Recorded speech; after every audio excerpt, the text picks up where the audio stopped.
guys, ganap nga, napuno na nga namin itong napakalaki naming swimming pool. Kaya naman kahit hapon na nga, inaya ko nga yung mga kapatid ko na mag-swimming dahil kahapon pa nila to binabantayan. Adjust ko naman pala, may gisan ko oxygen dito sa palobo na nabili namin. Matatandaan nyo nga yung swimming pool na yan, yan pa yung nabili ko sa Pulilan, Bulacan, kaya lang mahina yung tubig dun, kaya dinala ko dito sa farm. Alam nyo, sobrang saya ng puso ko kapag ka nauuwi ako dito sa farm at kasama ko nga yung mga kapatid ko. Dahil pakiramdam ko, bumabalik ako sa pagkabata at wala pa akong asawa. Naksyuta. Kami kasing tatlong magkakapatid ay sobrang close sa isa't isa, talagang malagad mag-away. Sobrang nakakatuwa lang ding isipin na ngayong mga panahon na to, kaya na namin mag-swimming araw-araw. Diyos ko, dati, naalala ko, pinag-iigib pa kami ng tatay ko para makapuno ng isang batya. Wala kasi kami sariling poso nun at nakikiigib lang kami sa poso ng iba. Siya, shoutout ko na yung pusuhan na nagpaigib sa amin nun. Shoutout sa inyo, Ate Bebe. Maraming salamat sa inyo. Naksyuta.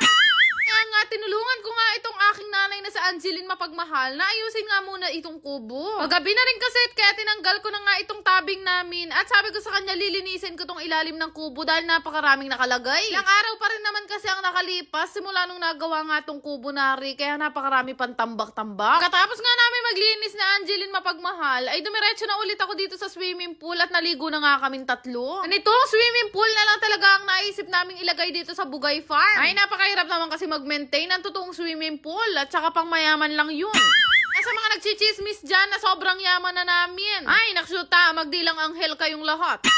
Nagsiswimming nga kaming tatlo, busy naman ang nanay ko sa paggawa nga ng merienda namin. Pero alam nyo ba, habang nakikita ko tong mga video na to, mapapa-thank you Lord ka na lang talaga. Tandaan ko dati, Rugo, wala kaming matuluyan, wala kaming sariling bahay, at talaga nakikisungsung lang kami ng kuryente. Kapag ka napapansin nila na lagi kaming nanonood TV magkakapatid, binubunot Rugo nila yung kuryente namin. O ika nga nila, bilog ang mundo at ibibigay ng Diyos ang buhay na para sa'yo. Kaya kung dating wala kaming matuluyan at wala kaming kuryente, ngayon meron pa kaming sariling rest house. Thank you, Lord. Diba? Ipagdasal lang natin lahat at sabayan natin ng matinding gawa. Lahat walang imposible. Noong natapos nga kami mag-swimming, nagligo na rin ako agad at nagpalit na ako. Pero habang tumatagal, parang nakakamukha ko si Alice Go. Abay, syempre naman, kahit nandito tayo sa kabukiran, kailangan mabango pa rin tayo. Kaya dinala ko tong Prisha ng Mystery Scent. Shake nyo lang yan ng bongga bago gamitin at 3 to 5 hours naman ang tinatagal ng amoy niyan. Ako naghahanap kayo ng fruity na floral na pabango, itry nyo na rin to pabangong ginagamit ko. Tapos nga noon, pinuntahan ko na nga sa Angeline Mapagmahal na ginabi na nga sa pagluluto at nagluluto pala siya ng request namin, lugaw. Tanda ko nga nung high school ako,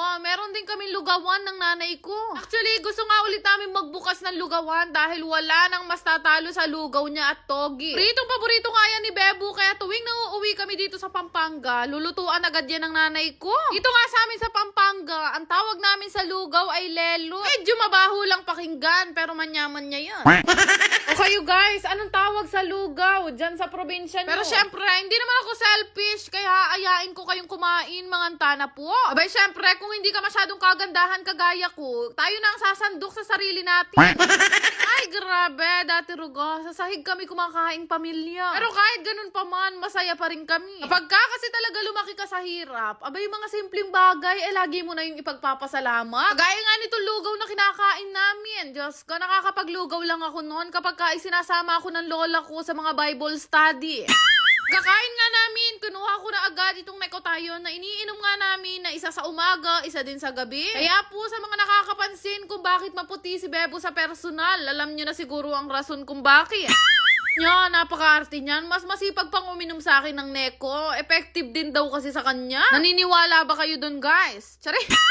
Tapos nga noon, anong oras na rin naman, kaya naghilamos na nga ako gamit nga itong Beauty Derm. Sabi guys, simula nung gumamit ako ng Beauty Derm, hindi na ako nanigyawan. Tapos nga maghilamos at mag-toner, kinuha ko na agad itong serum nila na retinol. Guys, habang bata tayo, importante na nagre-retinol tayo. Sobrang ganda ng effect niyan sa mukha ko. Samahan mo pa nitong bago nilang niacinamide na serum. Dami ko nga pinahid-pahid na kung ano-ano mga products sa mukha ko, Beauty Derm lang talaga ang umepek. Tapos ng serum, kinuha ko na agad itong tatlong cream naman na kasama na nga yan sa set na bibilin nyo. Hindi naman kayo malilito sa paggamit niyan kasi may nakasulat naman kung ano yung dapat nyong unahin na ilagay. Basta guys, highly recommend ko ang Beauty Derm. Kahit na medyo pricey yan, tingnan nyo naman kung gaano kaganda yung mga ingredients nila. King healthy ulit ang mukha ko at yan talaga ang sikreto ng mga Disney princess. Naksyuta?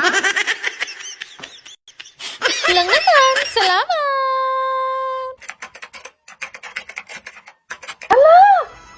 Oh my God, ang laki! 23,000! Share ko na din sa inyo itong pinaglilibangan kong ang laro na MI777. Sobrang daming laro na pwede nyo pagpilian dito, pero ito ay pinagbabawal ko sa mga bata. Libangan ko lang rin to at nilalaro ko lang to kapag may extra ko. Nyo guys, napakadali lang laruin nito at minsan nga hindi ko namamalayan na malaki na pa na yung napapalanunan ko. Syempre, gaya ng ibang laro, may nananalo at may natatalo din dito. Swertiyan lang talaga yung labanan dito, pero ngayong araw mukhang sinwerte ako dahil nanalo ako ng halos 100,000.